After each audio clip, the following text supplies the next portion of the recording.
Today is called Holy Tuesday, but as I was reading through the scriptures and what took place on Tuesday, what I saw was a Jesus who really had no chill with the people of God. He comes to these people, the Jewish people, and he holds nothing back. And he tells these Jewish people all the wrongs that they have committed and goes after them. See, in the first example of this, as the day starts, he's walking and there's this fig tree with leaves, so it shows that it possibly and should have fruit on it. And when he comes to this fig tree and seeks to have fruit, it has none, so he curses and kills it and it withers. See, this tree represents the Israelite people and how they have continually rebelled continually against God, coming to this last generation, and God is saying, it's enough. Your time for judgment is coming. And this day, that's the tone that is set throughout. See, a good farmer that has a tree farm, when he saw a tree like this that's healthy, that has leaves, if it's not producing fruit at this time, he would give it time to be able to produce this fruit. He would let it to continue to live, to see if it would work out. But Jesus says no. He says to this tree that you will die, you will never bear fruit again.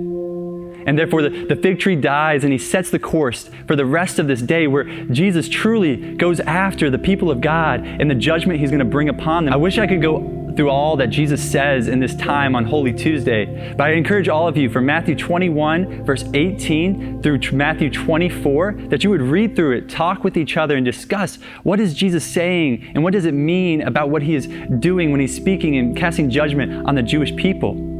But I can't today, but I want to go through one of the passages, and it's the parable of the wedding feast. Now, Jesus says at the very beginning of this parable, he says this wedding feast is a picture of what the kingdom of heaven is like. And so when he goes into this parable, he says it's like a king who has a son who's getting married, and he throws him a wedding banquet. And he invites all these people, and when the banquet is ready, when all the things are ready, all the amazing festivities, all the lights are shown, all the tables are ready, the food is ready, everything is ready, he sends out servants to tell the guests it is time. But the guests do not come. Even though they know all these things are ready, even though you realize this is the king, and it's his son, and it's his wedding, that this banquet's going to be bigger and better than anything they've ever seen, they all just ignore it. So then the king sends out his servants again, and the servants come to them and ask them, and they are ignored by the people. They're busy with things with their job, things with their family, things with their farms, all these other things that are distracting them that they see as more important than this wedding banquet that's being thrown for them to enjoy and be a part of. And even some of them take the servants that the king has sent, abuse them, and then kill them. See, the king here then, of course, sees his response, and in anger, he goes after them and kills the men that have just killed his servants. And then he says, these people are unworthy to be guests to my banquet.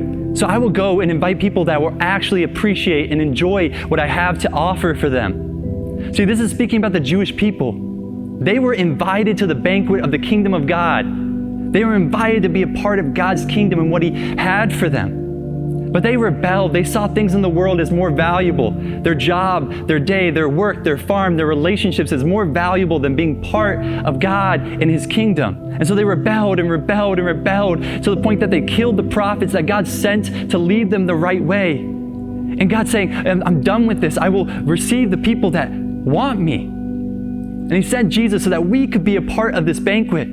Here on Tuesday, what he said to the Jewish people, would Jesus not say that to us today?